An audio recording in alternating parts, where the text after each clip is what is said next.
لله رب العالمين والصلاة والسلام على سيد الأنبياء والمرسلين أما بعد فأعوذ بالله من الشيطان الرجيم بسم الله الرحمن الرحیم.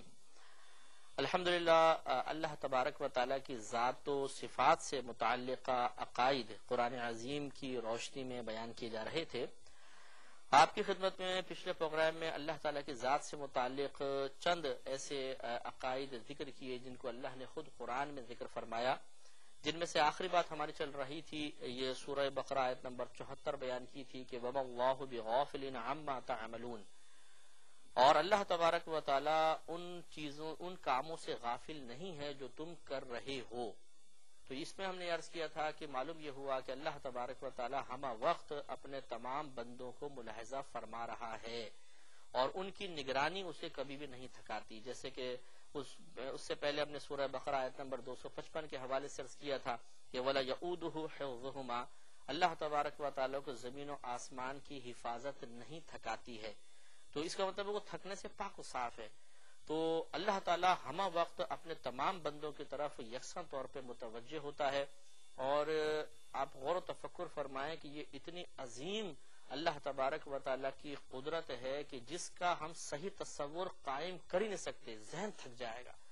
یعنی حقیقی تصور یا مکمل تصور قائم کرنا ہمارے لیے ممکن نہیں ہے. وہ اس وجہ سے کہ مثال کے طور پر اگر پاکستان میں رات ہے، کسی جگہ دن ہوگا، کسی جگہ شام کا وقت ہوگا، کسی جگہ صبح کا وقت، کسی جگہ دوپہر کا وقت، پھر کوئی غار میں چھپا ہوا ہے، کوئی جنگل میں ہے، کوئی سمندر میں ہے، کوئی سمندر کے اندر ہے، کوئی فضا میں ہے. اللہ تبارک و تعالیٰ سب کو ملاحظہ فرما رہا ہے اور اس کی کوئی بھی مخلوق اس کے نگاہ سے اوجھل نہیں ہے، اس کی نظر سے باہر نہیں جاتی ہے، وہ کسی سے غافل نہیں ہوتا. تو یہ کتنی عظیم چیز. اگر آپ غور و تفکر کرنا شروع کر دیں گے، اپنے محلے کے تصور کریں، اس کی طرف بھی توجہ، اس کی طرف بھی اب وہ یہ کر رہا ہے، وہ کر رہا ہے، وہ کر رہا ہے، بلکہ اپنے گھر میں دیکھ لیں آپ، والدہ کیا کر رہی ہیں، والد کیا کر رہے ہیں، بھائی کیا کر رہے ہیں، بہن کیا کر رہی ہے، اور اللہ تعالیٰ سب کو ملاحظہ فرما رہا ہے اور وہ اس سے تھکتا نہیں ہے. بلکہ سورہ ہود آیت نمبر 5 میں ایک اور جو اللہ نے اپنے بارے میں بیان فرمایا وہ اس سے زیادہ حیرت انگیز ہے. اللہ تعالیٰ نے فرمایا کہ یعلم ما یسرون وما یعلنون، اللہ تبارک و تعالیٰ جانتا ہے جو وہ چھپاتے ہیں اور جو وہ ظاہر کرتے ہیں. انہ علیم بذات الصدور، بے شک اللہ تبارک و تعالیٰ دلوں کی باتوں کو بھی جاننے والا ہے.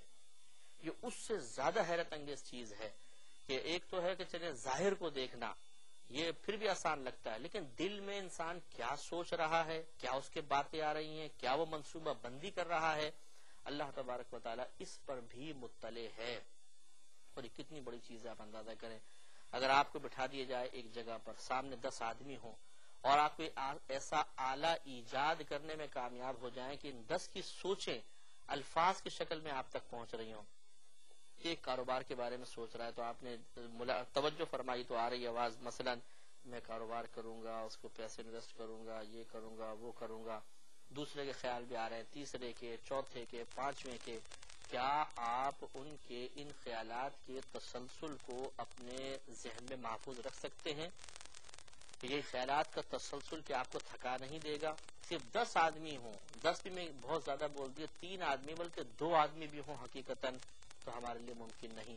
لیکن اللہ تبارک و تعالیٰ اربوں خربوں لوگ دنیا میں موجود ہیں، اور یہ صرف انسانوں کے ساتھ نہیں، پھر جنات، پھر اور جو جانور جو ان کے ذہن میں خیالات، یا جو جانور جسمانی لحاظ سے مطلب اللہ کا ان کو ملاحظہ فرمانا، ہر چیز کو اللہ تعالیٰ دیکھ رہا ہے اور اس کے دل میں موجود جو تصورات اور خیالات آ رہے ہیں سب پر اطلاع رکھتا ہے. تو کتنا عظیم ہے وہ رب اور کتنی عظیم ہے وہ ذات. تو اللہ تعالیٰ کے لیے اس قسم کی چیزوں پر بس غور و تفکر کافی ہے جو اللہ تعالیٰ نے قرآن عظیم میں بیان فرما دیا. اس سے زیادہ سوچنے کی ہمیں اجازت نہیں دی گئی ہے.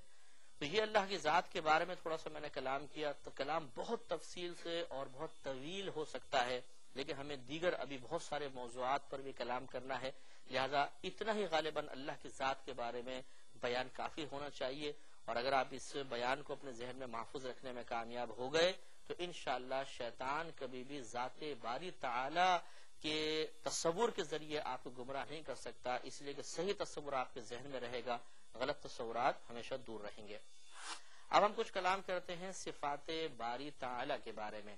یاد رکھیے کہ اللہ تبارک و تعالیٰ کی صفات دو طرح کی ہیں، ایک صفات ذاتیہ کہلاتی ہیں اور ایک صفات فعلیہ کہلاتی ہیں، یعنی جو اس کے ذات کے ساتھ صفات خاص ہیں کہ ہم کسی اس کے فعل کو، کسی کام کو نہ دیکھیں، صرف اس کے ذات کے ساتھ جو صفات متصل ہیں یا متصف ہے وہ جن صفات سے ان کو دیکھیں، تو یہ 7 قسم کی ہیں جو علماء متکلمین نے بیان فرمائی، بعض نے 8 بعض نے 9 بھی بیان فرمائی، زیادہ بھی ہو سکتی ہیں، بہرحال 7 مین ہیں۔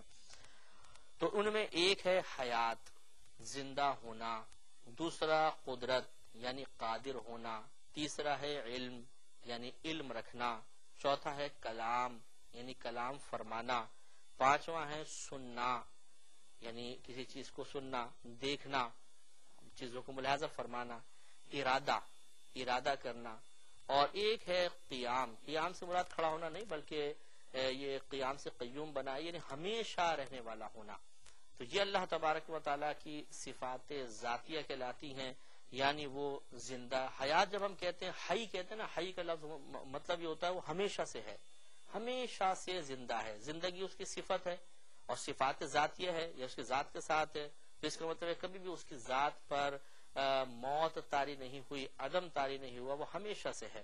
اب اس پر تھوڑی سی آیات سماعت فرمایا کہ قرآن عظیم میں یہ تمام صفات کس طرح بیان کی گئی ہیں۔ ایک صفت پہ کئی آیات ہیں، لیکن ہم نے ایک آیت کا فقط انتخاب کیا۔ سورہ بقرہ آیت نمبر 255 میں اللہ تعالیٰ نے ارشاد فرمایا کہ الحی القیوم، وہ حی ہے، قیوم ہے۔ حی اسے کہتے ہیں جو ہمیشہ زندہ ہو، ہمیشہ سے زندہ ہو۔ لہذا اللہ تعالیٰ کے بارے میں عقیدہ یاد رکھیے کہ اللہ تعالیٰ کی ذات قدیم ہے۔ قدیم اسے کہتے ہیں کہ جو ہمیشہ سے ہو، کبھی ایسا نہ ہو کہ پہلے نہیں تھا بعد میں ہوا۔ اگر ایسا ہوتا تو اس کو حادث کہا جاتا ہے، اور اگر ایسا ہو کہ ہمیشہ سے ہے، کبھی بھی نہ ہونا اس کے ساتھ نہیں پایا گیا، تو اس کو قدیم کہا جاتا ہے۔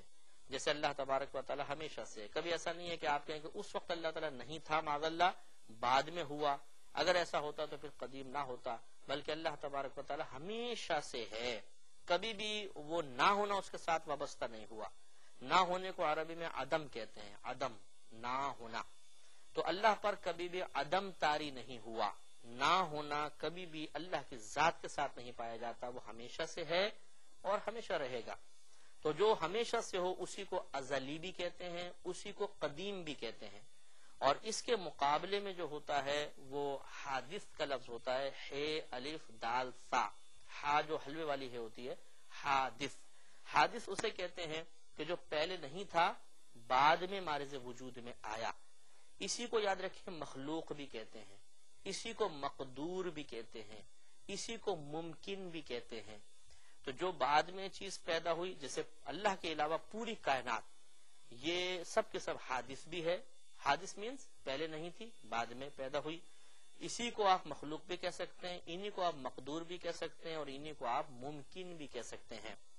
اور اللہ تبارک و تعالیٰ کو آپ قدیم کہہ سکتے ہیں، اور اسی طرح اللہ تعالیٰ کے صفات بھی قدیم ہیں۔ یاد رکھیے کہ جیسے اللہ کی ذات قدیم ہے، اللہ کی صفات بھی قدیم ہے۔ اب صفات کے قدیم ہونے پہ ایک اعتراض پیدا ہوتا ہے، موقع ملا تو انشاءاللہ وہ عرض کر کے اس کا جواب بھی آپ کی خدمت میں عرض کریں گے۔ تو اللہ نے فرمایا الحی، وہ ہمیشہ سے ہے، القیوم، ہمیشہ قائم رہنے والا ہے۔ قیوم اسے کہیں گے جس پہ کبھی بھی فنا طاری نہیں ہو سکتی ہے، وہ ہمیشہ ہمیشہ رہنے والا ہے۔ تو جو مسلمانوں کا عقیدہ ہے کہ اللہ تعالیٰ ہمیشہ سے ہے اور ہمیشہ رہے گا، تو یہ خود قرآن سے ثابت ہے۔ لہذا نبی کریم صلی اللہ علیہ وسلم نے ایک شیطانی وسوسے کی نشاندہی اپنی حیات طیبہ میں فرمائی تھی، اس پہ ذرا توجہ کیجیے گا۔ نبی کریم صلی اللہ علیہ وسلم نے فرمایا کہ شیطان تم سے پوچھے گا بتاؤ فلاں چیز کو کس نے پیدا کیا، پھر پوچھے گا اچھا بتاؤ فلاں کو کس نے بنایا، پھر پوچھے گا اچھا فلاں کو کس نے بنایا، اور پھر پوچھے گا اچھا بتاؤ خدا کو کس نے بنایا۔ تو نبی کریم صلی اللہ علیہ وسلم فرماتے جب تم اس مقام پر پہنچو تو فوراً تعوذ اعوذ باللہ من الشیطان الرجیم یا لاحول پڑھتے ہوئے کھڑے ہو جاؤ۔ یعنی شیطان آہستہ آہستہ آپ کو اس طرف لے جائے گا کہ اللہ کو کس نے پیدا کیا، حالانکہ اللہ تعالیٰ ہمیشہ سے ہے۔ تو کبھی ایسا ہوتا ہے کہ آدمی آنکھیں بند کر کے جب غور و تفکر کرتا ہے تو یہ اتنی گہری باتیں ہوتی ہے کہ اس کی انتہا تک آدمی نہیں پہنچ سکتا۔ اور ڈوب جاتا ہے، ہلاک ہو جاتا ہے. اگر سوچنے لگے اللہ نہیں تھا پہلے، کیا کس نے اللہ کو پیدا کیا، کس طرح یعنی شیطان آپ کو لے کر جائے گا. خبردار، ہمارا عقیدہ یہ ہے اللہ تعالی ہمیشہ سے ہے اور ہمیشہ رہے گا، اور جب تک وہ ہے اور یقین ہمیشہ ہے تو اللہ تعالیٰ کبھی تھکتا نہیں ہے، اپنی مخلوق سے غافل نہیں ہوتا، اس سے نہ نیند آتی ہے نہ اونگ آتی ہے، وہ دلوں تک کے خطرات کو جانتا ہے.